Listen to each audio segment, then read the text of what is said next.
या चींटी को मसल दो तो पाप लगेगा कि नहीं? यदि किसी को मार देना पाप है, किसी को गाली देकर के उसका दिल दुखा देना पाप है, तो बताओ किसी को कथा सुनाकर उसके मन को अपार शांति प्रदान करना क्या ये पुण्य नहीं है?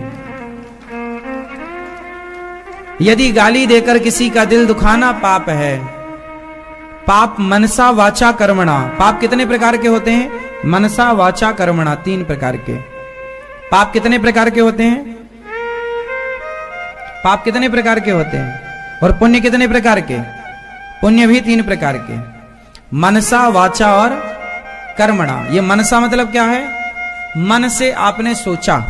जैसे आपने मन में सोचा मेरी पड़ोसन बड़ी दुष्ट है, मर जाए, मेरा पड़ोसी बड़ा नालायक, उसने मेरा बुरा किया, सत्यानाश हो जाए इसका। ऐसा कुछ लोग सोचते हैं। ये जो आप कर कुछ नहीं रहे हैं लेकिन सोच रहे हैं, ये मनसा है। अच्छा, आपने मन से ये सोचा मेरा पड़ोसी बहुत गरीब है, हे भगवान उसकी बेटी का अच्छे से ब्याह हो जाए, मेरा पड़ोसी बड़ा गरीब, उसको खूब धन मिल जाए, खूब सुखी हो जाए, भगवान उसको भी घर दें। ये आपने मन से या तो उसके बारे में गलत सोचा या तो मन से उसके बारे में। और पड़ोसी मैंने एक एग्जाम्पल दिया, किसी भी तरह से आप सोच सकते हैं। जो आप मन से सोचते हैं अच्छा या बुरा, तो अच्छा सोचना पुण्य है और बुरा सोचना पाप है। तो मनसा ये है, मन से सोचा हुआ कोई भी आपने किया कुछ नहीं, बस सोचा। तो इसलिए सोचो तो अच्छा सोचो। मन से किसी के बारे में गलत सोचना भी पाप है। यहां बैठी लड़कियां, यहां बैठी स्त्रियां, यदि किसी के लिए भी मैं मन में भी ये सोच लूं, गलत भाव सोच लूं, या आप सोच लीजिए किसी भी पुरुष के लिए, आपने उसको छुआ नहीं लेकिन सोच तो लिया, तो वो सोचना भी पाप है। ये भी पाप है। ये कौन सा पाप है? मनसा। ये पाप है। और अच्छा सोचा है आपने कि भगवान, मन से आपका भला हो, भगवान इसके सुखी रखे, इसका अच्छा हो सब, तो ये पुण्य है। अब दूसरा चलते हैं, मनसा वाचा। वाचा मतलब वाणी से। आपने किसी को अच्छे शब्द बोल दिए कि तुम चिंता ना करो हम तुम्हारे साथ हैं। वाणी से किया गया पुण्य और वाणी से किया गया पाप। आपने किसी को जलील कर दिया, किसी को गाली दे दी, तो बताओ उसका दिल दुखा के नहीं? और दिल दुखा तो वो आपके लिए दुआ देगा कि बद्दुआ देगा? फिर वो पाप है कि नहीं? भाई मैं आपको गालियां देने लग जाऊं, आपका अपमान करने लग जाऊं, तो निश्चित ही आपके अंदर से मेरे लिए बद्दुआएं निकलेंगी या किसी के लिए, वो पाप है। और अच्छा, मैं आपको अच्छा कहूं, आप वाकई अच्छे हैं और आपको अच्छा कहूं, आपके काम को समाज में रखूं कि आपने ये काम किया, ये सुंदर किया, और आपकी समाज में जय जयकार हो, तो आप खुशी हो जाएंगे, आपका रोम रोम मुझे आशीर्वाद देगा, वो पुण्य है। अपनी वाणी से किसी, अच्छा ये बताओ, आप अपनी वाणी से किसी को खुश भी कर सकते हैं और किसी को दुख भी दे सकते हैं, ये बात सही है या गलत है? आप अपनी वाणी से किसी को खुश भी कर सकते हैं और किसी को दुख भी। कहते हैं गोली के घाव भर जाते हैं पर बोली के घाव नहीं भरते। तो बोली मार डालती है। अरे बोली ने महाभारत करा दिया। अंधों के अंधे होते हैं, यही तो बोली थी माता द्रौपदी, हाँ या ना? तो बोली ही तो लग गई। कैकई, मंथरा ने बोली, कैकई को बोला ही तो, बोल के भड़का दिया, बोल की तो भड़काया, वो शब्द ही तो बोली थी ना मंथरा ने कैकई को। तो मनसा वाचा, मंथरा के वाचा ने राम को वनवास भेज दिया। बोलो हाँ या ना? मंथरा के वाचा ने राम को, तो वाचा में ताकत है या नहीं? शब्दों में बड़ी जान होती है मेरी माँ, इन्हीं से आरती अरदास और आजान होती है मेरी माँ। यही समुंदर के वो मोती हैं जिनसे इंसानों को पहचान होती है मेरी माँ। ये शब्दों में बड़ी जान होती है। ये शब्द हमारी और आपकी दोस्ती भी करा सकते हैं, और ये शब्द हमारी और आपकी दुश्मनी भी करा सकते। इसलिए मनसा वाचा, और तीसरा है कर्मणा। मैंने आपके लिए कुछ सोचा नहीं अच्छा बुरा, मैंने आपको कुछ बोला नहीं अच्छा बुरा, और सीधे आपके पास जाके मैंने एक तमाचा जमाया आपके गाल में, तो ये कर्मणा है। मैंने कर्म कर दिया, आपको मार दिया। और मैंने आपके बारे में कुछ सोचा नहीं, आपके बारे में कुछ बोला नहीं, पर मुझे लगा कि आप भूखे हैं, तो मैं रोटी लेकर गया और आपके सामने मैंने रख दी। आपको जरूरत थी रोटी की। एक कर्म यह है कि मैं इन हाथों से आपके लिए रोटी लाऊं, और एक कर्म यह है कि मैं इन हाथों से आपके गाल में तमाचा मारूं, या इस हाथ से डंडा लेकर जाऊं और आपके पांव में मार दूं, आपकी टांग तोड़ दूं, या आपका सिर फोड़ दूं। एक तो यह है कि आप डंडे से किसी का जीवन समाप्त कर दें, या फिर मरते हुए को इन्हीं हाथों से रोटी देकर उसको जीवन वापस दे दें। तो ये कर्म से ही ना हो रहा है, तो डंडा मार के किसी को मार देना वो पाप है, और किसी भूखे को मरते को रोटी दे देना इन्हीं हाथों से ये पुण्य है। तो मनसा, मेरे संग दोहराओ, याद रखना ये सारी चीजें। मनसा, जोर से मेरी मां, मनसा वाचा कर्मणा। 3 पाप हैं और 3 ही पुण्य है। या तो आप मन से कोई पुण्य करते हैं या पाप करते हैं, या तो आप वाणी से कोई पुण्य और पाप करते हैं, या फिर कर्म से पाप और पुण्य करते हैं। चौथा कोई रास्ता नहीं है।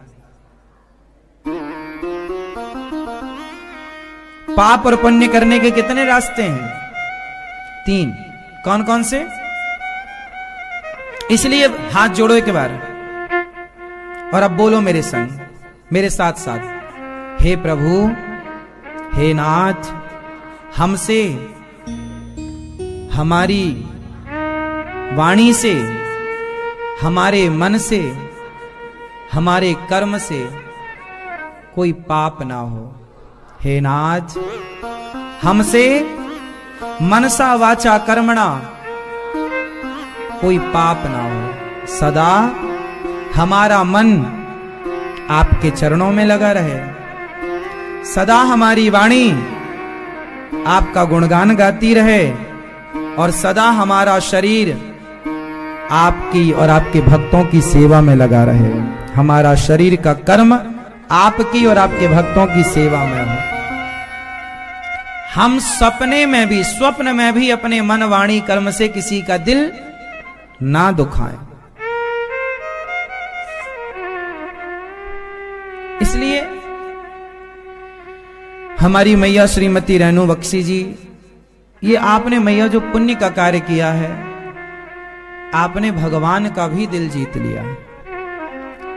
आपकी ही तरह हर बेटी को अपने माँ बाप के लिए कुछ ना कुछ सोचना चाहिए। अभी 27 जनवरी को भागवत जी के पोथी पाठ होंगे। आप भी अपने पितरों के लिए, अपने घर की सुख शांति और समृद्धि के लिए भागवत जी के पोथी पाठ करा सकते हैं।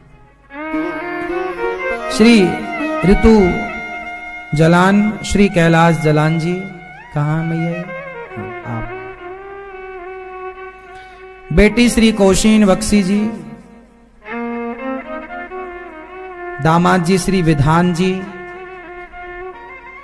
श्री नितिन बख्शी, पूजा बख्शी जी, रजनी, रीता, रोमिला, शशि जी,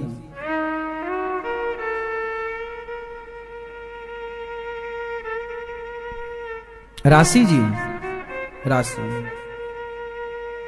स्वर्गीय श्री त्रिलोकीनाथ बख्शी जी, शारदा बख्शी जी, जवाहरलाल बख्शी जी, जानकीनाथ बख्शी जी, जनक रानी बख्शी, वैद्यलाल बख्शी जी, ललिता बख्शी जी, काशीनाथ बख्शी जी, कमला रानी बख्शी, ओमकार नाथ बख्शी जी, किशनी बख्शी जी, समस्त बख्शी परिवार, दयानंद कॉलोनी, लाजपत नगर, दिल्ली की पावन धरा से आप सब आए हैं और सब परिवार कथा का आनंद ले रहे हैं। कथा अच्छी लग रही है कि नहीं आप लोगों को? सबको आनंद आ रहा है? समझ में आ रही है? हमारी भाषा सरल है कि कठिन है? मैया, आपको समझ में आता है? हमारी भाषा कठिन लगती है आपको? सरल? छोटे छोटे बच्चे भी समझते हैं। इतने सरल तरीके से हम आपको समझाने का प्रयास करते हैं, हर चीज सब समझ जाए। कल हम लोगों ने सुना कि ध्रुव जी ने भगवान को पाया, बहुत समय तक उन्होंने राज्य सिंहासन पर बैठकर आनंद लिया और भगवान का चिंतन किया। ध्रुव जी के पुत्र हुए कल्प और वत्सर और उत्कल। ध्रुव जी के 2 विवाह हुए और ध्रुव जी के 3 पुत्र हुए। ध्रुव जी बहुत समय तक रहे। अपने भाई, उनके भाई उत्तम को यक्षों ने मारा तो ध्रुव जी ने यक्षों से लड़कर उन्हें मारना चाहा। तब मनु जी ने समझाया कि बेटा ध्रुव, तुम भगवत प्राप्त भक्त हो, तुमने भगवान को पाया है और तुम्हारे लिए यह मारकाट शोभनीय नहीं है। देखो, हर काम हर व्यक्ति के लिए ठीक नहीं है ना?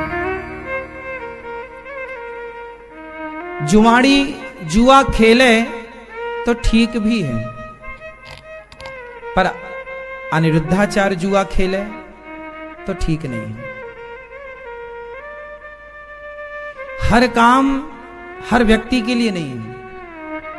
आपकी अपनी गरिमा भी तो देखो कि आपकी गरिमा क्या है, आपका समाज में आदर कितना है, आपसे समाज सीखेगा क्या। इसलिए आप ना अपनी तुलना दूसरों से जो करते हैं ये गलत करते हैं। आप जो, अब कुछ लोग भारत की तुलना अमेरिका से करते हैं। यार, अमेरिका तो इतना मांस खाता है, अमेरिका तो इतनी शराब पीता है। भारत की तुलना अमेरिका से नहीं हो सकती। भारत की तुलना जापान, लंदन, पेरिस से नहीं हो सकती। भारत भारत है। भारत विश्व गुरु रहा है और विश्व गुरु जो है, सारी समाज शराब पीने लग जाए तो एक गुरु है जो ये कहने वाला है कि बेटा ये गलत है, और वो भी पीने लग जाए तो फिर समाज को मार्गदर्शन करेगा कौन, मार्ग दिखाएगा कौन। इसलिए आप अपनी तुलना किसी से ना करें। आप कहते हैं मैं वैसी बन जाऊं, मैं वैसा बन जाऊं, मैं उनके जैसा। कोई किसी के जैसा नहीं हो सकता। आप अपनी पहचान अपने नाम से बनाइए, आप अपने को आगे कीजिए। किसी के जैसा क्यों बनना है? आप अपने आप को इतना सफल बनाओ कि आपकी तरह दुनिया बनना चाहे। आपको क्यों किसी की तरह बनना है? इतना सक्सेस करो अपने आप को, इतना मेहनत करो, इतना तपो, इतना आगे बढ़ो कि दुनिया आपकी तरह बनना चाहे। आपको क्यों किसी की तरह बनना है? अपने को किसी से कंपेयर मत करो। तुलनात्मक जो दृष्टि है वही गलत है। हमें अब जैसे हमारे देश में एक बात आपने सुनी होगी, बहुत लोग ऐसे हैं जिनकी आर्थिक स्थिति अच्छी नहीं है, लेकिन फिर भी बैंक से कर्जा ले लेकर के शौक में गाड़ियां खरीद लेते हैं, कर्जा ले लेके बड़ा बंगला बना लेते हैं, और बाद में चुका नहीं पाते, बैंक आके नीलामी कर देती है। ये क्यों होता है? देखा देखी में। उसको लगता है मैं तेरे से कम हूं क्या, तो 20 लाख की गाड़ी लाया तो मैं भी लाऊंगा, भले कर्जे से लाना पड़े। भैया, उसका बजट था तो 20 की लाया, तेरे बजट 10 का है तो तू 10 की ले लेना। 10 की भी तो गाड़ी मिलती है, और तेरे को जाने ही कहां, सब्जी खरीदने तो जाना है, और रिश्तेदारों के यहां जाना है। 20, 25, 50, 100 किलोमीटर दूरी तक गाड़ियां, ठीक है 200 किलोमीटर जाना, और क्या जाना है। हमारे यहां एक कहावत है, जितना चादर है उतना ही पांव पसारो। आप इस फॉर्मूले को भूल गए। देखा देखी इतनी ज्यादा है कि आदमी उस देखा देखी के कारण कर्जे में डूबा है। बाहर से बड़ा बंगला, बड़ी गाड़ी तो दिखती है, पर भीतर से आदमी खोखला है, कर्जे में डूबा है, परेशान है, न ठीक से सो पा रहा है, न ठीक से खा पा रहा। अरे बिंदास जिंदगी जियो, क्या जरूरत है तुम्हें इतना कर्जा लेने की? क्यों दिखावे में जीते हो? क्यों मैया? मैं तो कहता हूं कि साइकिल से गुजारा हो तो साइकिल लो। मैं लंदन गया, वहां मैंने एक चीज बढ़िया देखी कि वहां सबके घर में बड़ी बड़ी गाड़ियां हैं। मुझे 20 लाख से कम की कोई गाड़ी नजर ही नहीं आई। हर गाड़ी 50 लाख की, 1 करोड़ की, 2 करोड़ की गाड़ियां वहां। लेकिन हर घर में साइकिल मैंने देखी। हर घर में मैंने क्या देखी? साइकिल। वहां जिसके पास 2 करोड़ की गाड़ी है उसके घर में भी साइकिल है, और 2 करोड़ की गाड़ी के ऊपर कैरियल है, उस पर भी वो साइकिल रख के चल रहा है। जानते हैं क्यों? क्योंकि गाड़ी वो पार्क कर देगा पार्किंग में, और यदि 2 किलोमीटर दूर जाना है तो वो साइकिल से जाएगा। इससे फायदे 2 हैं कि पहला तो शहर में ट्रैफिक नहीं लगेगा, पहला। दूसरा, हमारा शरीर साइकिल चलाने से ज्यादा फिट होता है। तीसरा, कि हम व्यर्थ के पेट्रोल और डीजल के खर्चे से भी बचेंगे। वहां के लोग गाड़ियों का प्रयोग तब करते हैं जब 20-25 किलोमीटर दूर जाना हो। 5 किलोमीटर दूर जाना है तो वो साइकिल से जाएंगे, भले घर में 1 करोड़ की गाड़ी है। लेकिन हमारे यहां सब्जी खरीदने जाता है आदमी तो गाड़ी से जाता है। आप बताओ, भारत में सब्जी खरीदने कौन साइकिल से जाता है? सब एक्टिवा से जाते हैं, 2 व्हीलर से जाते हैं। जिसके पास जो 2 चक्के की गाड़ी है वो उससे जाते हैं। आपके घर से यदि सब्जी की दुकान 1 किलोमीटर दूर है तो 1 किलोमीटर जाना, 1 किलोमीटर आना, 2 किलोमीटर। तो पेट्रोल डीजल का खर्चा हुआ कि नहीं? चलो अब तो बैटरी की गाड़ियां आ गई, फिर भी बिजली का खर्चा है। उत्तम क्या है? साइकिल। कोई खर्चा नहीं, एक बार खरीदो साइकिल। और इससे क्या होगा? आप जिम जाते हैं, जिम में 5,000, 8,000, 10,000 रुपए महीना देते हैं, और जिम में भी जाके साइकिल ही चलाते हैं। तो साइकिल यहीं चला लो ना, सब्जी लेने चले जा, मूर्ख आदमी कहीं के। मतलब नहीं, आजकल आदमी को देखा देखी में मरना है, व्यर्थ के खर्चे हैं, सादगी खत्म हो गई। आज का इंसान केवल देखने दिखाने का है मेरी मां, भीतर से खोखला है, कर्जे में डूबा। एक आदमी के पास बड़ी गाड़ी, बड़ा बंगला, वो कर्जा बोले 50 लाख का कर्जा, 1 करोड़ का कर्जा। आग लगे तेरे इस गाड़ी बंगले में, इतना कर्जा। महाभारत में घटना घटी, आपने सबने सुनी होगी। एक बार पांडवों को प्यास लगी। ये वनवास के दौरान एक घटना घटी, आप लोगों ने ये सुना होगा, मैं जरा सा आपको याद दिला देता हूं। महाभारत में जब पांडव वनवास में थे तो उन्हें प्यास लगी तो अर्जुन, धर्मराज युधिष्ठिर ने कहा, अर्जुन जाओ पानी लेके आओ। पानी लेने गए तो वहां पर एक यक्ष था। उसने कहा कि पहले मेरे प्रश्न का उत्तर दो वरना मर जाओगे। अर्जुन ने कहा नहीं, मैं पहले पानी पीऊंगा। पानी पीने लगे तो वो मर गए। फिर भीम भी मर गए, नकुल भी मर गए, सहदेव भी मर गए, और भीम भैया अंत में युधिष्ठिर जी गए। और युधिष्ठिर जी ने पानी पीना स्टार्ट किया, उसके पहले यक्ष ने रोका, खबरदार मेरे प्रश्न का उत्तर दो वरना तुम्हारे भाइयों की तरह तुम भी मर जाओगे। धर्मराज युधिष्ठिर से उस यक्ष ने बहुत सारे प्रश्न किए जो आपको बहुत अच्छे से जानना चाहिए। उसमें से एक प्रश्न यह भी था, मैं तो उस बात पर बात करूं ना जो प्रसंग चल रहा है। तो यक्ष ने पूछा कि इस संसार में सबसे दुखी कौन है और सबसे तेज कौन चलता है? इस संसार में सबसे दुखी कौन है और सबसे तेज कौन चलता है? यक्ष ने पूछा। तो धर्मराज युधिष्ठिर ने उत्तर दिया इस संसार में सबसे तेज चलने वाला है ब्याज, कर्जा। इस संसार में सबसे तेज चलने वाला है कर्जा, और सबसे दुखी वही है जिसके ऊपर कर्जा है। सुखी वो है जिस पर कोई कर्जा नहीं।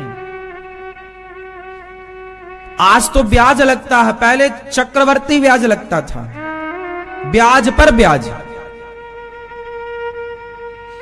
हमारे देश में से कितने लोग हैं जिन्होंने 5,000 रुपए लिए और 10,000 चुका दिए, फिर भी 5,000 का कर्जा जस की तस है। आप में से कितने लोगों ने ये बात सुनी है? कि कितने लोगों को तो मैं जानता हूं कि उन्होंने 50,000 कर्जा लिया था और 50 का वो 50 का 1 लाख चुका चुके, और फिर भी 50,000 अभी जिंदा है। तेजी से चलता है ब्याज। इसलिए पहले के लोग देखो, कर्जा ले, बैंक यदि लोन देती है तो बैंक से लोन लेना चाहिए, पर अपनी क्षमता के अकॉर्डिंग, अपनी क्षमता के अनुसार। आप पहले अपनी देख लो कि क्या चुका पाओगे, घर के खर्चे निकाल कर भर पाओगी किस्त, तब तो ठीक है। जो देखा देखी के लिए कर्जा लेते हैं, मैं उस कर्जे के लिए मना कर रहा हूं। जो आवश्यक है वो तो लेना ही पड़ेगा। आजकल जो शौक में कर्जा लेते हैं ना लोग, बड़ी गाड़ी खरीद ली 50 लाख की कर्जे में, क्या जरूरत थी? इसलिए देखा देखी ना हो, तेजी से चलता है कर्जा, तेजी से चलता है ब्याज। हर साल कुछ ही सालों में वो डबल हो जाता है, हाँ या ना? इसलिए ये बात तब के लिए है। आज तो देखो फिर भी आप सब सेल्फ हैं। आज के 50 साल पहले ना सब ना कर्जा लेते ही थे बड़े लोगों से। थोड़ा भैया 5,000 दे दो, बेटी का ब्याह है, ये सब दे दो, तो कर्जे से चलता था। तो उतना ही लो जितना जरूरत है, और 2 रोटी कम खाओ। हम तो कहते हैं नमक रोटी खाओ, चटनी खा लो टमाटर की, पर कर्जे की हलवा पूड़ी मत खाओ। कर्जे की हलवा पूड़ी क्या कहते हैं आप? कर्जा लेके खाना चाहिए। कुछ लोगों का फंडा है, बोले कर्जे का घी पियो। कुछ लोग कहते हैं कर्जा लेके घी पियो। तो सुनो, भगवान मनु जी महाराज ध्रुव जी को समझा रहे हैं कि बेटा तुम्हारे लिए ये चीजें शोभनीय नहीं है। तुम्हारे चित्त में भगवान बैठे हैं। अंत में ध्रुव जी अपनी मां को लेकर के भगवत धाम को चले गए, जो ध्रुव तारा बनकर चमक रहे हैं, आज भी ध्रुव तारा बनकर चमक रहे हैं। बोलिए ध्रुव जी महाराज की। इन्हीं के वंश में अंग हुए, फिर बैन हुए, फिर पृथु हुए, जिन्होंने 10,000 कान मांगे। प्राचीन बरही को नारद जी ने उपदेश किया। प्राचीन बरही नाम के एक राजा थे। अब सुनो एक सुंदर सी कहानी। भागवत में जितनी कथाएं हैं, ये सारी कथाएं आपके जीवन से मिलती कथाएं। ये कथाएं आपकी ही कथाएं। अब एक प्राचीन बरही की कथा आती है भागवत जी में, वो सुनो ध्यान से। एक राजा था, नाम था प्राचीन बरही। वो यज्ञ करता था और इस यज्ञ में बहुत सारे पशुओं की बलि चढ़ाता था, बहुत सारे जानवरों को मारता था और बोलता था कि भाई ये तो हमारी परंपरा है। अब देखो ये कथा आपसे कितनी मैच कर रही है। आज भी भारत में बहुत सारे लोग हैं जो देवी देवताओं के नाम पर हिंदू लोग बकरा चढ़ाते हैं, बहुत लोगों के घर में बलि चढ़ती है। अब ये आप लोगों को सुनना चाहिए कि इस पर भागवत जी में क्या लिखा है, ध्यान से सुनना। प्राचीन बरही नाम के एक राजा थे, यज्ञ करते थे, बहुत सारे पशुओं की, बकरा बकरियों की खूब बलि चढ़ाते थे, भैंसा की बलि चढ़ाते थे, निर्दोष जीवों को मार देते थे। एक दिन नारद जी आए, नारायण नारायण। नारद जी ने कहा प्राचीन बरही कैसे हो? प्राचीन बरही बोले अच्छे हैं। तो नारद जी ने कहा ये बताओ, तुम यज्ञ कर रहे हो, इतना बड़ा पुण्य का कार्य कर रहे हो, तो ये निर्दोष जानवरों को क्यों मार रहे हो? क्या अपराध है? बोले नहीं महाराज, वो तो हमारे परंपरा में चला आया है।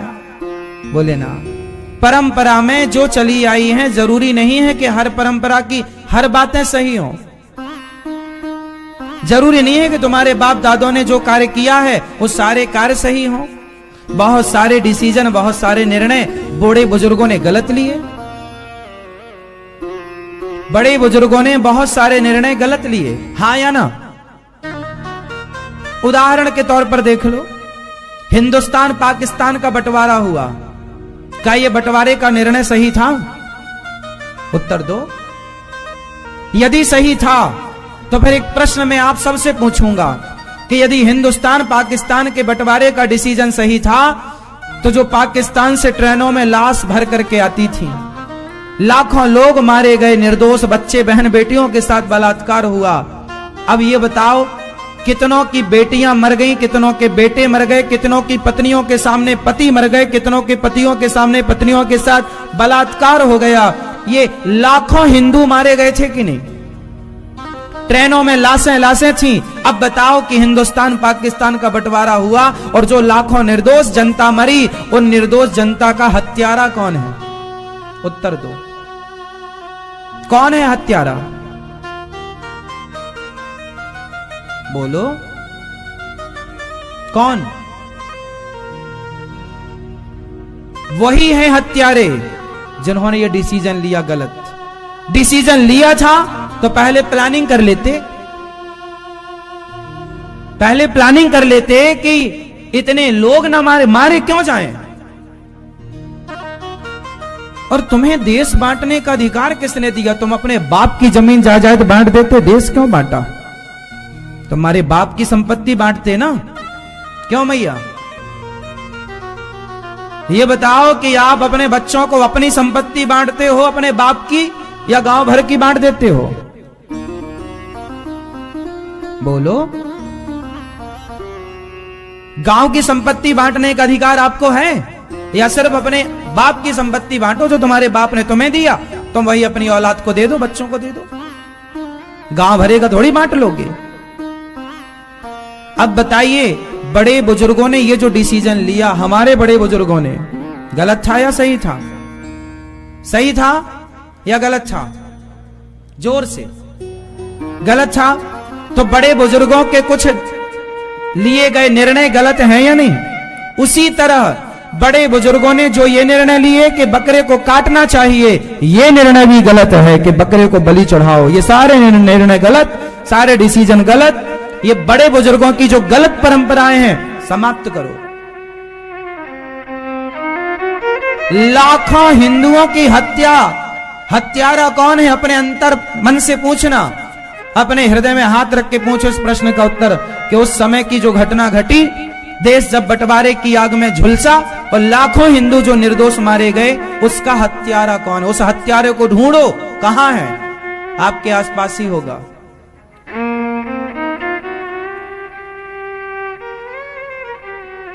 अपन लोग तो देखो पाकिस्तान में थे ही नहीं, अपने साथ तो कुछ हुआ नहीं, तो अपने को लगता क्या है, ठीक है। लेकिन जिनकी बेटियां मर गईं, जो ट्रेनों के नीचे चक्के के पास जो ट्रेन का पहिया होता वहां पर लटक के जो आए, उनसे पूछो। जिनके सामने उसके बेटे पर तलवार चली है, उस बाप से पूछा आपने कि भाई बांट दिया तुमने, किससे पूछ के बांटा? उन पतियों से पूछा जिनकी पत्नियों के सामने बलात्कार हुआ, उनके पति के सामने? उस बाप से पूछा जिसके बाप के सामने बेटियों के साथ बलात्कार हो गया, जिनके घरों में आग लगा दी गई, जिनका सारे जीवन का जमा पूंजी बेचारों की छीन ली गई?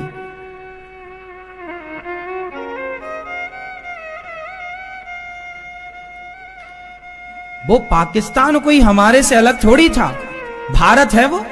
क्या जरूरत थी बांटने की? और बांटते तो तरीके से बांटते कि यहां के यहां रह जाए, वहां के पूरे वहीं चले जाए, ना यहां के वहां गए, वहां के तो यहां आ गए, वहां का हिंदू तो जीरो हो गया।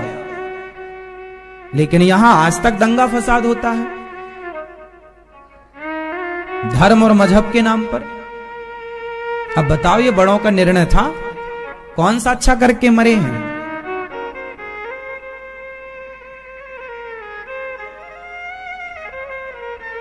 लाखों हिंदुओं की हत्या का, अब ये हत्यारा कौन है वो आप मुझे उत्तर देना, इसका उत्तर मुझे नहीं मिला आज तक।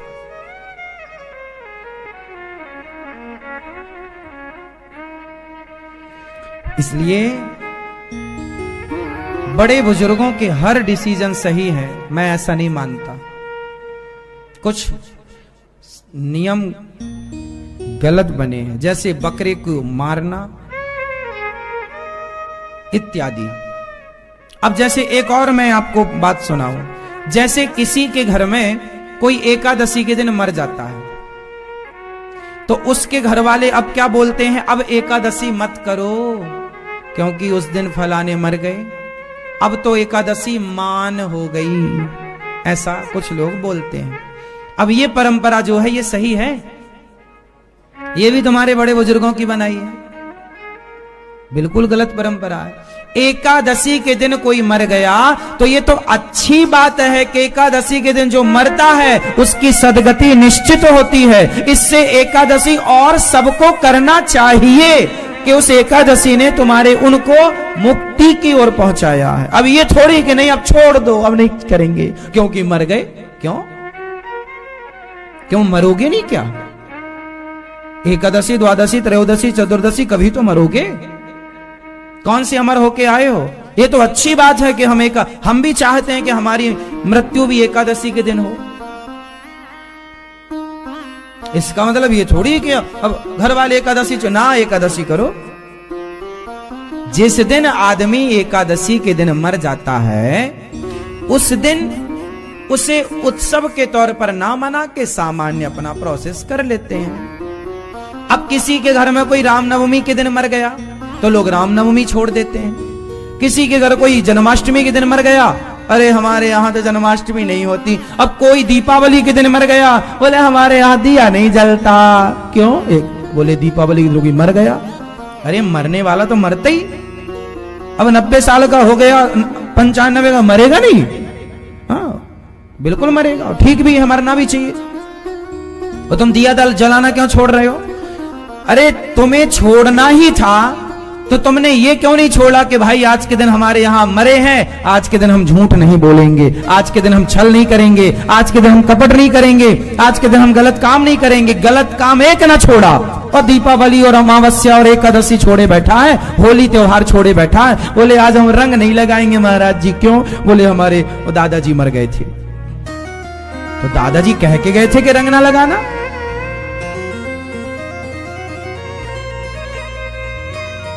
अब बताइए ये जो परंपराएं हैं भारत में, ये अंध परंपराएं हैं, मूर्खता से भरी हुई परंपराएं हैं। अब बताओ एकादशी के दिन कोई मरता है तो ये अच्छा है या बुरा है? जोर से। तो क्या एकादशी छोड़ दें? तो ये कुछ लोग तो छोड़ देते हैं और सास कहती है वो नहीं मत करना, तुम्हारे ससुर फलाने फलाने मरे थे। अरे मरे थे तो तुम भी तो मरोगी और हम भी मरेंगे, कौन नहीं मरेगा? छोड़ना है तो बुराई क्यों नहीं छोड़ते लोग? एक सज्जन हमसे बोले महाराज जी हमारे घर में कोई मर गया है तो 1 साल तक मंदिर नहीं जाते। लो 1 साल तक शराब नहीं पीते, ये कोई नहीं बोला। 1 साल तक मुर्गा नहीं खाएंगे, ये कोई नहीं बोला। 1 साल तक मंदिर नहीं जाएंगे, इतना मूर्ख। मंदिर जाने में क्या बुराई है भैया? अच्छा ही तो है कि हम मंदिर जा रहे हैं। मरने वाला तो मर ही गया, मंदिर जाने में क्या बुराई है?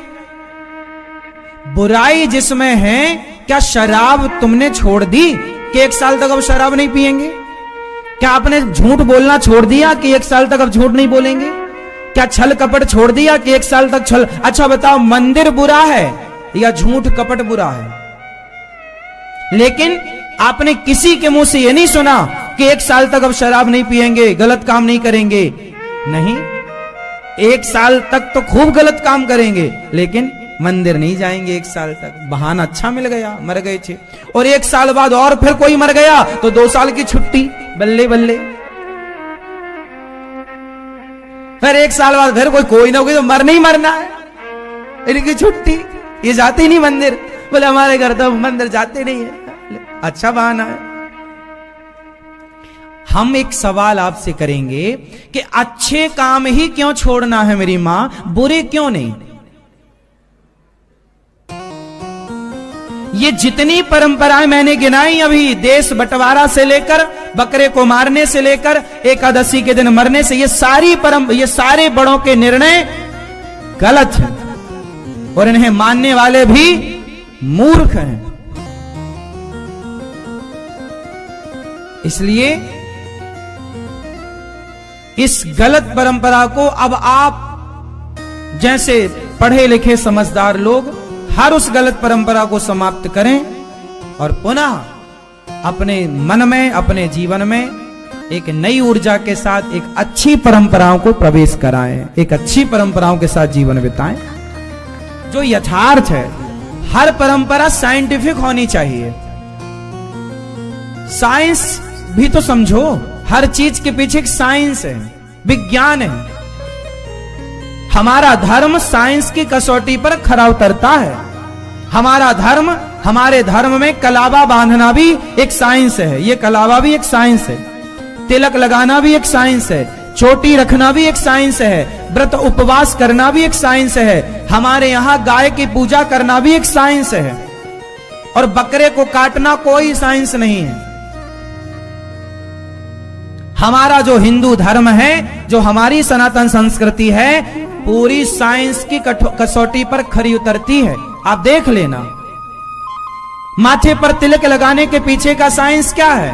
यहां ज्ञान चक्र होता है, और ज्ञान चक्र, एक्यूप्रेशर तो सुना होगा, एक्यूप्रेशर से बड़ी बड़ी बीमारियां ठीक होती हैं। यहां पर जब हम तिलक लगाते हैं तो अपनी उंगली से प्रेस करते हैं, दबाते हैं, और इससे क्या होता है? एक्यूप्रेशर के द्वारा हमारी बुद्धि, मस्तिष्क विकसित होता है। हम ज्यादा बताओ, भगवान है कि नहीं है? क्यों हैं? आप बताओ भैया, ओ लाला, भगवान है कि नहीं है?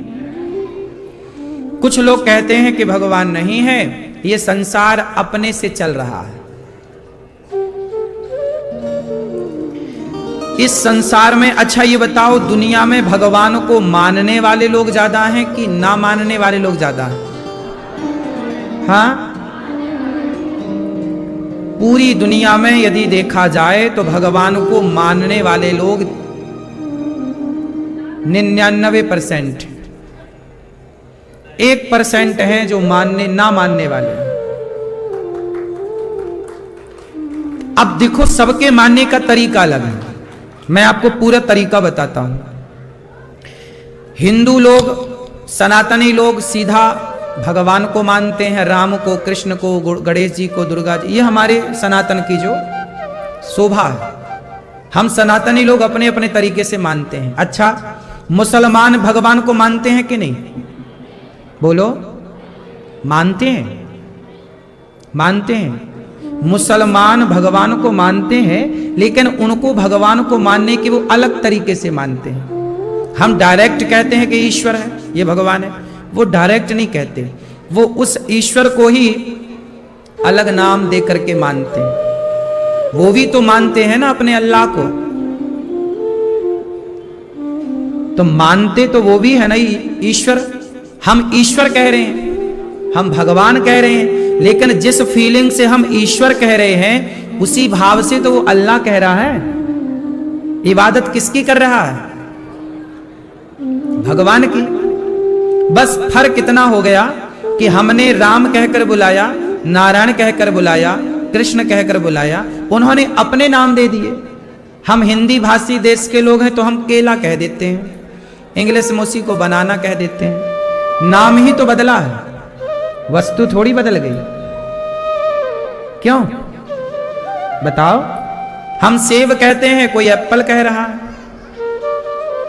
बात तो वही है। हम गाय कह रहे हैं, कोई काऊ कह रहा है। क्यों? नाम वही है, वस्तु वही है, नाम बदल गया क्योंकि भाषा बदल गई। क्या बदल गई? हमारी भाषा है हिंदी, हमारी भाषा है संस्कृत, उनकी भाषा उर्दू है और अलग है, दूसरी भाषा। तो मुसलमान भी ईश्वर को मान रहे हैं, डायरेक्ट नहीं मान रहे हैं। हम लोग राम जानकी को मानते हैं। किसको मानते हैं? राम जानकी मंदिर। पर मुसलमान डायरेक्ट राम जानकी नहीं बोल सकता, तो रमजान कह देता है। रम मतलब राम, जान मतलब जानकी, तो रमजान हो गया। डायरेक्ट नहीं कह सकता ना वो, उसकी भी मजबूरियां हैं। तो हम राम जानकी डायरेक्ट कह रहे हैं और मुसलमान भाई रमजान कह रहे हैं। तो रमजान में दोनों आ गए ना, राम जानकी। बोलो हाँ, नहीं आए? रम जान शॉर्ट कह सकते हैं। कोई डायरेक्ट मान रहा है, कोई इनडायरेक्ट मान रहा है। मान सब रहे हैं ईश्वर को। इस धरती में ऐसा कोई नहीं है जो कह दे कि मैं नास्तिक हूं, मैं सिद्ध कर दूंगा कि तू नास्तिक नहीं। इस धरती पे ऐसा कोई है ही नहीं जो ईश्वर को ना मानता हो। तरीके अलग अलग हैं। जैसे ईसाई भी भगवान को मानते हैं। बोलो हाँ कि ना? हम राम को, कृष्ण को मानते हैं, मुसलमान अल्लाह को मानता है और ईसाई यीशु को मानता है। गॉड क्या कहते हैं ईसाई लोग? ओ माई गॉड। गॉड मीन्स कौन है धरती पर जो गॉड को नहीं मान रहा है? उस गॉड की अपनी अपनी सबकी परिभाषाएं। गॉड एक है, ईश्वर एक है, लेकिन उस एक ईश्वर को पाने के लिए रास्ते बहुत हैं। जैसे बिहारी जी एक हैं, लेकिन बिहारी जी तक जाने के रास्ते कितने हैं? बोलो अनेक। आप इस रास्ते से जाओ तो बिहारी जी मिले, इस रास्ते से जाओ तो बिहारी। ऐसे ही हम लोग रास्ते से जा रहे हैं, धर्म के रास्ते से ईश्वर को पा रहे हैं। वो लोग अपने अपने रास्ते बनाए हैं कि हम इस रास्ते से जाएंगे। मान सब रहे हैं, कोई सामने से मान रहा है, कोई छिप छिप के मान रहा है। हम डायरेक्ट राम जानकी जप रहे हैं, वो रमजान जप रहे हैं। ईसाई God means GOD, God. G for generator, O for operator, D for destroyer. तीनों को मिलाया तो गॉड बना। G फॉर जनरेटर कौन? सृष्टि उत्पन्न कौन करता है? Brahma ji. G for generator Brahma, O for operator Vishnu, D for destroyer भगवान शंकर। सृष्टि उत्पन्न करने वाले ब्रह्मा, पालन करने वाले विष्णु, संहार करने वाले शिव। इन तीनों का शॉर्ट फॉर्म है गॉड। डायरेक्ट नहीं बोल रहे हैं वो ब्रह्मा विष्णु, पर गॉड का फुल फॉर्म ब्रह्मा विष्णु महेश है। क्योंकि वो इंग्लिश देश है, इंग्लिश भाषा उनकी, तो उस इंग्लिश भाषा में उसे उतार लिया शॉर्ट, अलग रास्ते से। तुम ना समझ पाओ, लेकिन समझ तो जाएंगे। तो कौन है जो ईश्वर को नहीं मान रहा? यहूदी है, पारसी है, सब अपने अपने तरीके से ईश्वर को भज रहे हैं। राम कहने में शर्म लग रही है, कृष्ण कहने में शर्म लग रही है किसी को, नारायण कहने में शर्म किसी को लग रही हो। डायरेक्ट राम राम ना बोल रहे हो, पर इनडायरेक्ट सब उसी राम का ध्यान कर रहे हैं, उसी परमात्मा को याद कर रहे हैं। कौन है इस धरती पर जो गॉड को ना जानता और ना मानता हो? क्यों भाई साहब? गॉड का फुल फॉर्म क्या है? ब्रह्मा विष्णु, और हमारे यहां शिव संहार के प्रतीक हैं, विष्णु सृष्टि पालन करने के प्रतीक हैं, और ब्रह्मा सृष्टि करता, उत्पन्न करता, जनरेटर, ऑपरेटर, डिस्ट्रॉयर। हाँ या ना? हमारे यहां भी तीन शक्तियां तो पूज रही हैं, ब्रह्मा विष्णु, हम भी तो वही पूज रहे हैं। कोई नहीं है इस धरती पर जो ये कह सके कि मैं ईश्वर को नहीं मानता। कैसे नहीं मानते? तुमको सीधा कहने में शर्म आ रही है बस। मान तो तुम भी रहे हो, पर कहने में लाज आ रही है, इसलिए तुम कह रहे हो जी हम नास्तिक हैं। चलो बात करते हैं वैज्ञानिकों की। साइंस कहता है जी हम ईश्वर को नहीं मानते। अच्छा, नहीं मानते ईश्वर को, तो ये बताओ, आप तो ये मानते हो ना, विज्ञान की थ्योरी कहती है कि वस्तु है तो बनाने वाला कोई है। तो यदि वस्तु है तो बनाने वाला कोई है, तो बताओ ये संसार यदि है, नदियां हैं, समुद्र है, माटी है, पत्थर है, पक्षी है, पशु है, तो कोई तो होगा ना इसे बनाने वाला। अपने से कैसे बनेगा? बोले नहीं नहीं जी अपने से बनता है। बोले गाय को चारा खवाओ, अपने से दूध निकलता है।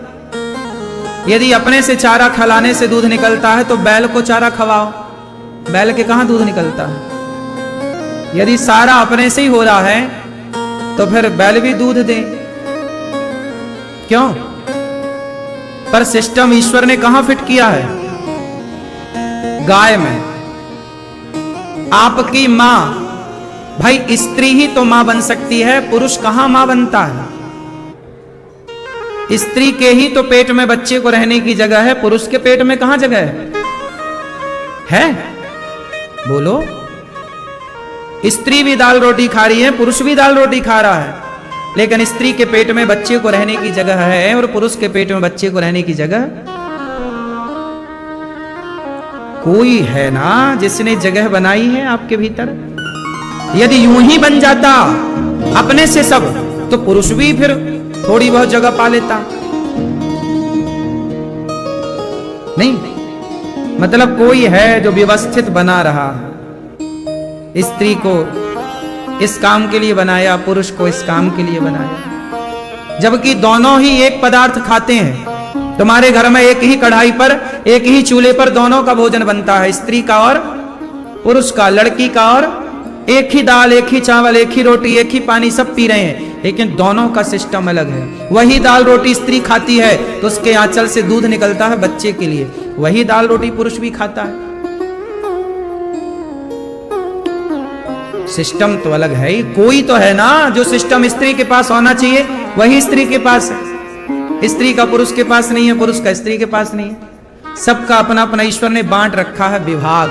मतलब कोई तो है ना, ये संचालित यदि ठीक से चल रही है तो करने वाला कोई तो होगा। बोलो हाँ। उसको ही अलग अलग भाषा में कोई उसे भगवान कह रहा है, कोई गॉड कह रहा है, कोई कुछ कह रहा है, कोई कुछ कह रहा है। क्यों भैया?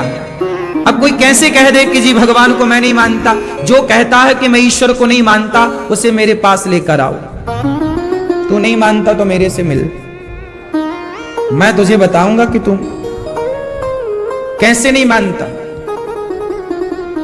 तू जैसे मानेगा वैसे मनवाऊंगा, बता क्यों क्यों नहीं मानता? जितने लोग कह रहे हैं ना कि मैं ईश्वर को नहीं मानता, ये महामूर्ख हैं। ये वो लोग हैं शुतुरमुर्ग। कौन है ये शुतुरमुर्ग? क्या होता है? उसके सामने कोई खतरा आ जाए तो वो अपनी आंखें बंद कर लेता है, जमीन में गाड़ लेता है, मुंह बोले हमें तो दिख ही नहीं रहा खतरा। तुझे नहीं दिख रहा तो खतरा टल थोड़ी गया। तू अपनी आंखें बंद कर ले तो क्या होगा? ये सारे शुतुरमुर्ग हैं, बने होशियार हैं पर हैं एक नंबर के गधे। कैसे तुम कह सकते हो कि मैं ईश्वर को नहीं मानता? चलो मैं आपको एक और परिभाषा देता हूं ईश्वर की। चलो बताओ, ये बताओ भगवान किसे कहते हैं? आप बताओ बेटा, भगवान किसे कहते हैं? आप बताओ। Who is God? है चीता है? रचेता? रचेता तो ब्रह्मा है। भगवान किसे कहते? तुम चार बताओ बेटा, बताओ भगवान किसे कहते? 1 2 3 4 चारों बताओ।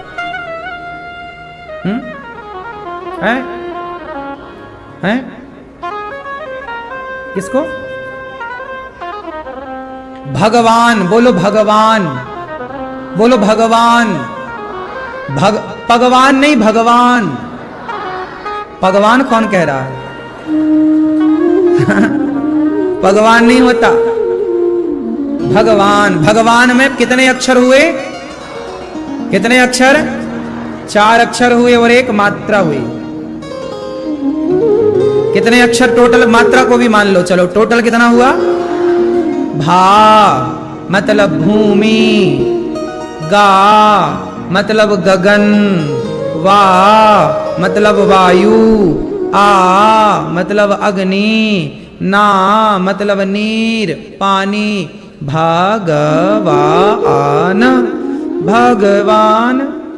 भूमि, गगन, वायु, अग्नि, नीर, इन 5 तत्वों को ही ईश्वर कहते हैं। पृथ्वी, जल, वायु, अग्नि और आकाश। अब मुझे ये बताओ, आप लोग बने किस चीज से हो? आप किस चीज से बने हो बेटा? 5 तत्वों से, जिन्हें 5 महाभूत कहते हैं। आपकी रचना भी 5 चीजों से हुई, पृथ्वी, जल, वायु, अग्नि, आकाश। तो ये पृथ्वी क्या है? जल क्या है? भगवान का नाम है नारायण। क्या नाम है? नार। नार किसे कहते हैं? नार किसे कहते हैं? नार कहते हैं जल को, पानी को। किसे कहते हैं? नारायण। नार में जो शयन करें वो नारायण है, जल में जो शयन करे उनका नाम। तो भगवान, एक ईश्वर का एक नाम है निराकार। क्या है? लोग कहते हैं निराकार, निराकार नहीं, उसका असली नाम है निराकार।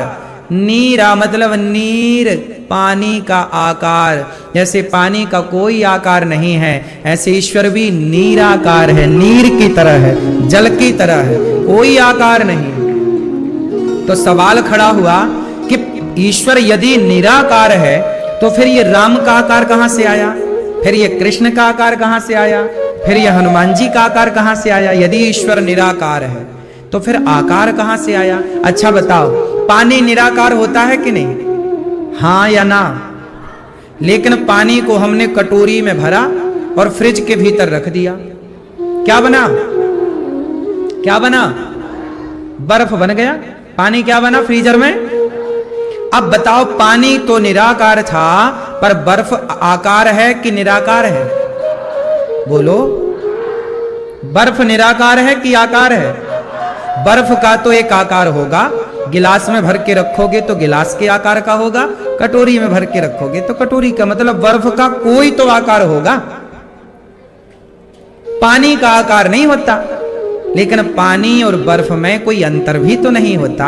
तत्व की दृष्टि में, व्यवहार की दृष्टि में तो पानी बर्फ 2 हो गए, लेकिन तत्व की दृष्टि में तो जो पानी है वही बर्फ है और जो बर्फ है वही पानी है।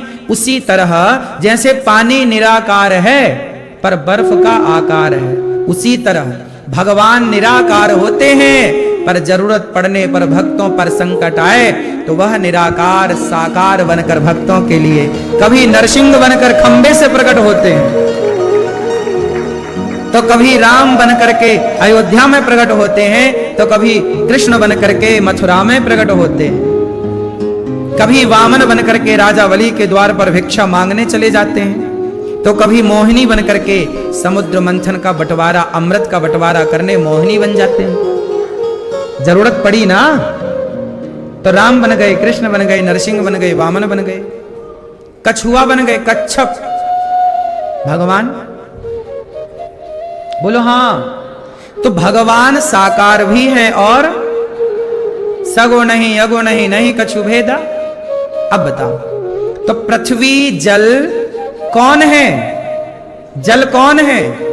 ईश्वर। पानी पीते हो ना, पानी भगवान है। वायु लेते हो ना, ऑक्सीजन, वायु कौन है? वही ईश्वर का स्वरूप है। बिना भगवान के कोई रह ही नहीं सकता। रह सकता है, लोग कहते हैं कि मैं ईश्वर को नहीं मानता, तो मेरे ईश्वर का तो स्वरूप वायु का है, तो रह लो वायु के बिना, नहीं मानते तो रह लो जल के बिना, नहीं मानते तो रह लो अग्नि के बिना, नहीं मानते तो, क्योंकि अग्नि तो ईश्वर का स्वरूप है, नहीं है। इसलिए कोई नहीं कह सकता कि मैं ईश्वर को नहीं मानता। कोई कहे तो वो मूर्ख है। इसलिए आप लोग भी मूर्खों से माथा पच्ची ना किया करो। कई बार आपका मूर्खों से पाला पड़ जाता है। वो कहता जी भगवान है तो बताओ। अरे अब तुम मूर्खों को क्या बताएं? बताओ कि 5 तत्वों में पंच तत्व के रूप में ईश्वर समाया है। अब बताओ, मिट्टी और घड़ा ये 2 है कि एक है? मिट्टी और घड़ा, बोलो घड़ा, बोलो मिट्टी, 2 है कि एक? मिट्टी प्लस घड़ा बराबर 2 की 1, 1 हुआ। मिट्टी ही तो घड़ा है। घड़े का अपना कोई स्वरूप है, घड़े का अपना कोई अस्तित्व है। एक आकार को घड़ा कहा गया है। मिट्टी का एक आकार है गोल, उसे क्या बोला? उसी का पेट बड़ा हुआ, मुंह पतला हुआ, बोल दिया सुराही। हाँ या ना? हम लोग मेला जाते थे बचपन में, तो माटी की चक्की मिलती थी, चक्री ऐसे, ए भैया मिट चक्की दे दे। हम लोग बच्चे खेला करते थे उसमें। क्या है वो? क्यों, कितने लोगों ने चक्की में खेले हैं? वो छोटे मेला में मिलती थी, मेला पुराने जमाने में। अब नहीं मिलती वो, अब नहीं मिलती बाजार में। हमारे टाइम पर मिलती थी मेलों में। चंडी हो, मेला हो, चक्की ले आते थे, साल भर बचा के रखते थे, खेलते थे उसमें। हाँ या ना? पुत्रा पुतरियां, पुत्रा पुतरियां जानते हैं? नहीं, नहीं जानते होंगे। चलो, तो मिट्टी के ही नाना प्रकार के बर्तन होते हैं, नाना प्रकार के खिलौने होते हैं, नाना प्रकार की आकृतियां हैं, पर है सब में क्या? उसी तरह जैसे मिट्टी से घड़े को अलग नहीं किया जा सकता, ऐसे ही पंच तत्वों से ईश्वर को और ईश्वर से पंच तत्वों को कभी अलग नहीं किया जा सकता। यह एक ही है। अब आप कहो जी कि भगवान है तो दिखाओ। भाई साहब ये बताओ, एक आदमी बोला गुरुजी भगवान है तो जरा दिखाओ गुरुजी। आप कह रहे थे कि भगवान है, दिखाओ। गुरुजी बोले बेटा ये दिखाने का विषय नहीं है। नहीं गुरुजी, आप बोले थे कि दिखाओ, है तो दिखाओ। गुरुजी ने कहा बेटा चक्कर में ना पड़, ये भक्ति करेगा तो अनुभव होगा। नहीं गुरुजी भगवान है तो दिखाओ। गुरुजी को आई गुस्सा। गुरुजी ने एक थप्पड़ जमाया गाल में, चटाक। अरे गुरुजी क्या कर दिया, बड़ा दर्द हो रहा है। गुरुजी बोले दर्द हो रहा है तो बता, दर्द दिखा जरा मुझे। बोले गुरुजी दर्द कैसे दिखाएं? अरे गुरुजी बोले कोई दर्द वर्द नहीं हो रहा होता तो दिखाता ना, दिखा अपना दर्द, कहां दर्द हो रहा? अरे बोले गुरुजी दर्द कैसे दिखाएं? गुरुजी बोले दर्द नहीं हो रहा? बोले हो रहा है। जैसे दर्द होता है दिखाया नहीं जा सकता, दर्द का अनुभव किया जा सकता है, उसी तरह ईश्वर भी दर्द की तरह है, अनुभव किया जा सकता है, दिखाया नहीं जा सकता। जैसे दर्द को आप फील कर सकते हैं, अनुभव कर सकते हैं, दर्द को दिखा थोड़ी सकते हैं। किसी के कमर में दर्द है, सिर पे दर्द है, पीठ में दर्द है, हाथ में दर्द है, दिखाया थोड़ी जाएगा। क्यों भैया, दर्द दिखता है क्या? तो नहीं दिखने से क्या ये मान लें कि नहीं होता? बोलो, दर्द होता है पर दिखाई उसी तरह ईश्वर है, दिखाए नहीं जा सकते, दर्द का अनुभव किया जा सकता है। ईश्वर का भी अनुभव भक्ति करके अनुभव किया जा सकता है। अब ये सब बातें मूर्खों को कैसे समझाएं? अब जैसे समझना ही ना हो, उसने कसम ही खाई है कि हम नहीं समझेंगे, तो भाई हम मूर्खों से माथा पच्ची क्या करें? समझाएं उन्हें। अब आप लोग समझ रहे हैं तो हम समझा रहे हैं। अब नहीं समझना चाहोगे आप तो आपको फिर कौन समझ। रावण नहीं समझना चाहा तो क्या हनुमान जी समझा पाए? मूर्ख हृदय न चेत, जो गुरु मिलहि विरंचि सम, फूलहि फलहि न बैत, जलधि सुधा बरसहि जलद। सुनो, बांस का डंडा, सूखा बांस, हरा बांस जमीन पे गाड़ दो तो शायद अंकुरित हो जाए। क्यों मेरी मां? हरा बांस जमीन पे गाड़ दोगे तो शायद वो अंकुरित हो जाएगा कि नहीं? लेकिन सूख गया बांस, सूख गया, उस डंडे को गाड़ो और उसमें अमृत की सिंचाई करो। अमृत, क्या वो हरा भरा होगा? ऐसे ही है कि कुछ मूर्ख होते हैं जिन्हें हनुमान जी समझाए तो नहीं समझा, राम समझाए नहीं समझा। कुछ लोग, कृष्ण गए तो थे समझाने, दुर्योधन मान जा।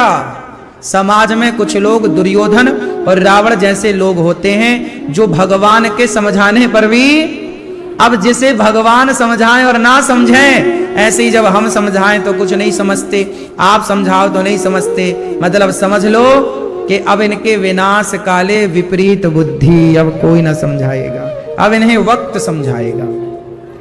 कौन समझाएगा? समय। कौन समझाएगा? गुरु भी समझाते हैं और समय भी समझाता है। फर्क इतना है कि गुरु समझाकर इम्तिहान लेते हैं और समय इम्तिहान लेकर के सिखाता है। सिखा तो देखो, समझ तो फिर सब गए, रावण भी समझ गया आखिरी में, तब ना रावण के मुंह से राम निकला। रावण ने मरते समय क्या बोला? राम। कब समझा? अंत। कौन बचा जो नहीं? दुर्योधन भी समझा। कब? अंत। अंत में समझोगे ना तो अंत ही होगा। इसलिए आदि समझ लो, मतलब पहले ही समझ लो। आदि और अंत तो पहले ही समझ लो ना भैया, जो हम समझा रहे हैं, कहीं देर ना हो जाए। क्यों मैया, क्या बोलती तू?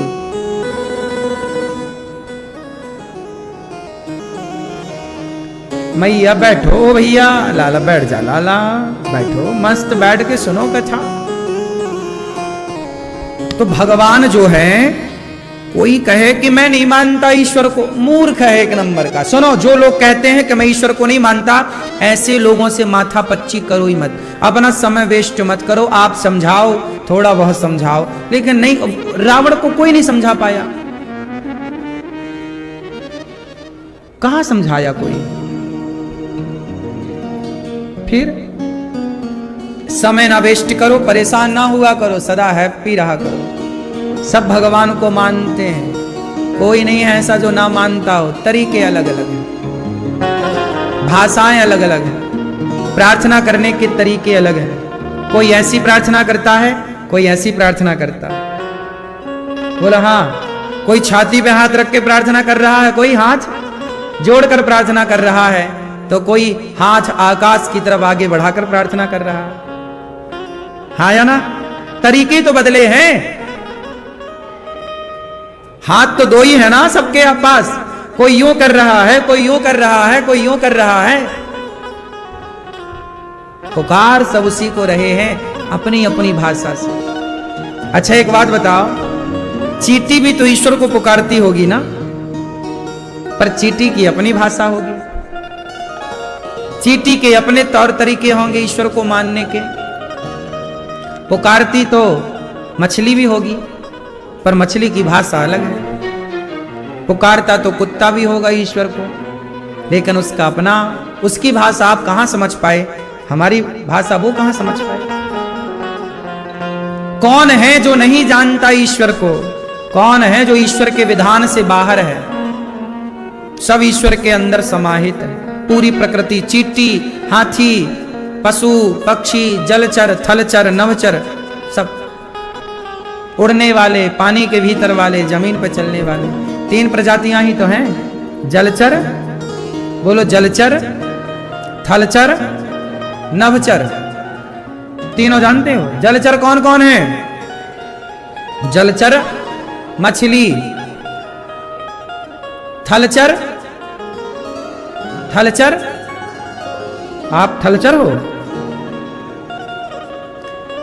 हाँ, जो थल मतलब जमीन पर, जल, थल और नभचर।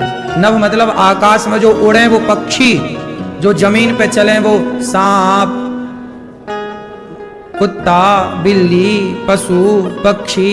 इनमें से कुछ जीव ऐसे हैं जो जलचर और थलचर दोनों, जैसे सांप।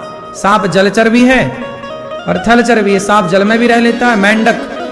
तो ऐसे हैं प्रजातियां में हैं 3 ही, या उड़ने वाले, जमीन पर चलने वाले, या पानी में रहने वाले। चौथी कोई प्रजाति नहीं।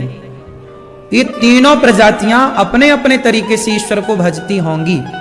हम मनुष्य हैं अपने तरीके से। मनुष्यों में भी प्रकार हैं। ये हिंदू प्रकार से भजेगा, ये मुसलमान प्रकार से, ये यहूदी प्रकार से, ये ईसाई प्रकार से।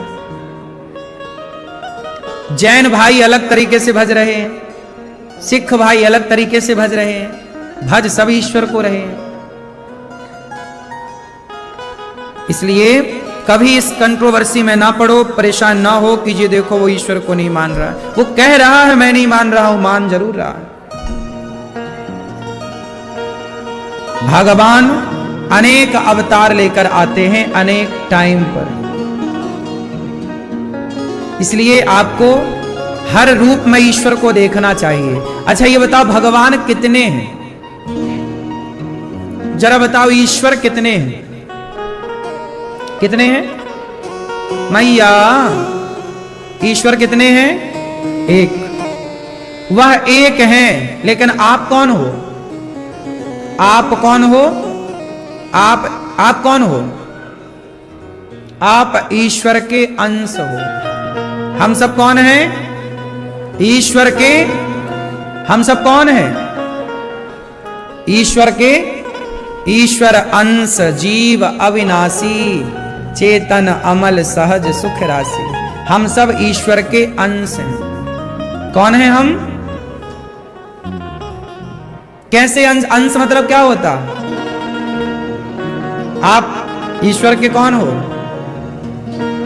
इसलिए कहता हूं संसार में सब जगह ईश्वर है। जहां देखो, जिसे देखो, उसे भगवान के रूप में ही देखना चाहिए। सिया राममय, सिया राममय सब जग जानी, सर्वम खलविदम ब्रह्म। सब में ईश्वर। हम ईश्वर के कौन हैं? जोर से। अंश किसे कहते हैं? आओ अब अंश जानते हैं। जैसे गंगा बह रही है गंगोत्री से गंगा सागर तक, लेकिन आप गए और एक बोतल पानी भर लिया गंगा जी का। आपके घर में गंगा जल होगा कि नहीं होगा? है। तो जो आपके घर में गंगा जल है वो गंगा है कि गंगा का अंश है?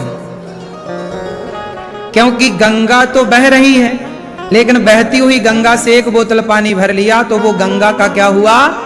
वो गंगा नहीं है, वो गंगा का अंश है। हाँ या ना? तो वो बोतल में भरा पानी अंश है, और जो गंगा बह रही है वह कौन है? वह अंशी है। अंशी का अंश होता है। अंशी का अंश होता है। तो ईश्वर है अंशी और हम हैं उस ईश्वर का अंश।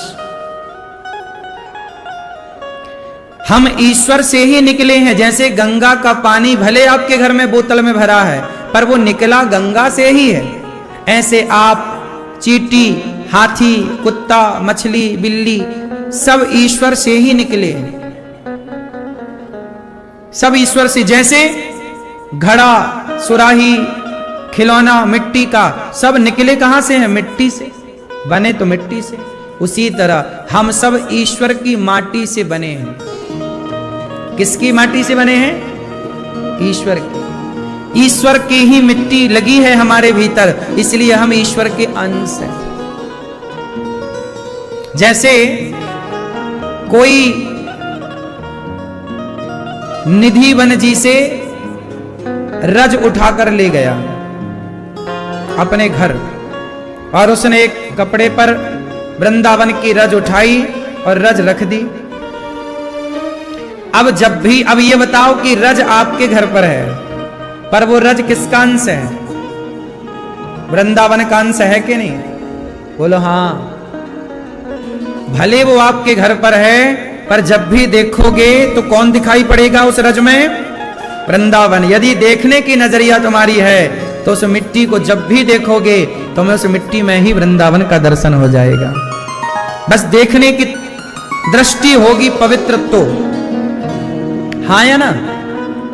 अच्छा एक बात बता, जब आदमी मर जाता है तो उस मरे हुए आदमी का ना कोई रुमाल भी होता है ना, तो लोग उसके रुमाल को रख लेते हैं, और जब भी उसके उस रुमाल को देखते हैं तो उसकी याद आ जाती है, नहीं आती? हाँ या ना?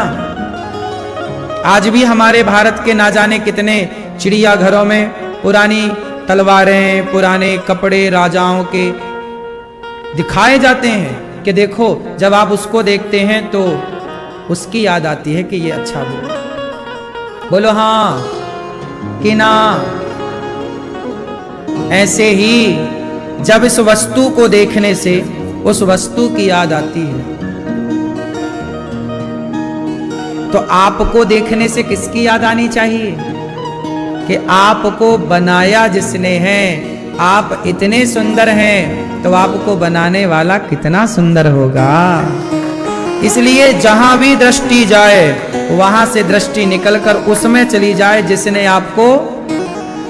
ये गुलाब इतना सुंदर है, आप कहते हैं ये गुलाब कितना सुंदर है, पर मैं कहता हूं कि गुलाब नहीं, गुलाब को बनाने वाला परमात्मा कितना सुंदर होगा जिसने इसे बनाया। तो आप यहीं उलझ जाते हैं कि ये कितना, नहीं, इसको बनाने वाला। हाँ, जिसकी रचना इतनी सुंदर, वो कितना सुंदर होगा। नाम तुम्हारा पालनहारा, नाम तुम्हारा पालनहारा, जाने कब दर्शन होगा। जिसकी रचना इतनी सुंदर, वो कितना सुंदर। जी उदास बैठे हैं, क्यों? क्या उदासी है? 17 पुराण लिखे महाराज, शांति नहीं मिली। अच्छा, भागवत की रचना करो। जब भागवत की रचना हुई तब नारद जी ने भागवत की रचना जब कही करवाई, तब व्यास जी को बड़ी शांति मिली। नारद जी पिछले जन्म में दासी के बेटा थे। नारद जी कौन है पिछले जन्म में? एक दासी पुत्र, मतलब इनकी माता एक घर में काम करती थी, झाड़ू पोंछा का काम। एक दिन क्या हुआ कि नारद जी की माता जिनके घर में झाड़ू पोंछा का काम करती थी, उनके घर पर ना संत आ गए। वो किसी भक्त का घर था, तो संत आए। तो अब संतों की सेवा में नारद जी की माता लग गई, और नारद जी उस समय बच्चे थे। ये नारद जी के पिछले जन्म की कथा। नारद जी बच्चे थे, छोटे से। इन्होंने देखा कि साधु लोग खूब भजन कर रहे हैं, भगवान का नाम जप रहे हैं, श्रीमन्नारायण श्रीमन्नारायण। तो नारद जी संतों के पास गए, कहा महाराज जी ये आप क्या जप रहे हैं? नारद जी उस समय बच्चे थे, संतों ने गोद में बिठाया, कहा बच्चा ये भगवान का नाम है। क्या होता है इस नाम से महाराज जी? गुरुजी ने कहा बेटा इस नाम के बल पर ही भगवान मिलते हैं, और भगवान मिल जाए तो सब कुछ मिल जाता है। भगवान के बिना पाओगे तो क्या पाओगे, और भगवान देंगे तो सब दे देंगे। अच्छा एक बात बताओ, बाप ज्यादा दे सकता है कि मां ज्यादा दे सकती है कि भगवान ज्यादा दे सकते हैं? कौन ज्यादा देता? मैया सुन लो मेरी मां। ओ मोबाइल वाले भैया, ज्यादा कौन दे सकता है? बाप कितना देगा? जितना है 2, 4, 10 एकड़ 20 एकड़ जमीन जायदाद देगा, घर मकान देगा, सोना चांदी देगा, और क्या देगा। मां कितना देगी, ठीक है, लेकिन भगवान जब देते हैं ना तो छप्पर। इसलिए सुदामा को भगवान ने इतना दिया कि सुदामा के पिता भी इतना क्या दे पाते। इसलिए कहता हूं, हाथ फैलाना है तो जगत के आगे नहीं, जगन्नाथ के आगे हाथ फैलाइए। रोना है तो जगत के आगे नहीं, जगन्नाथ के आगे रोइए। संपत्ति माननी है तो कागज के टुकड़ों को नहीं, कृष्ण के नाम को अपना धन मानिए।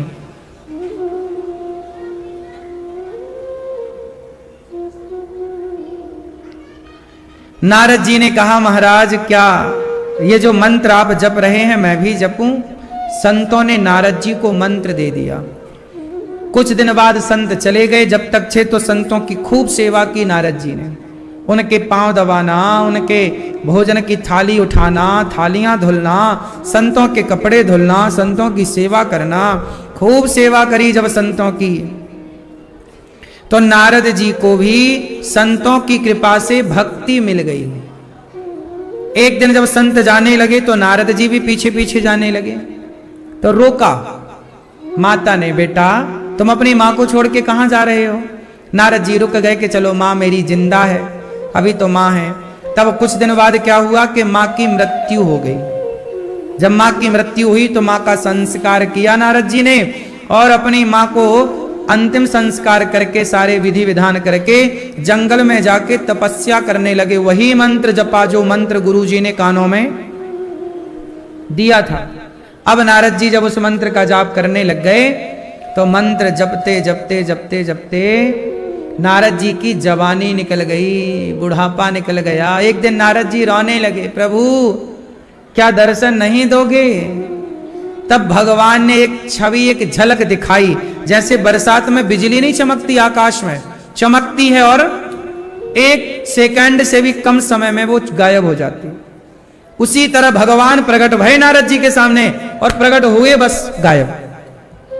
अब तो नारद जी व्याकुल, प्रभु कहां चले गए, कहां चले गए? तब आकाशवाणी हुई, नारद जी तुमने इतनी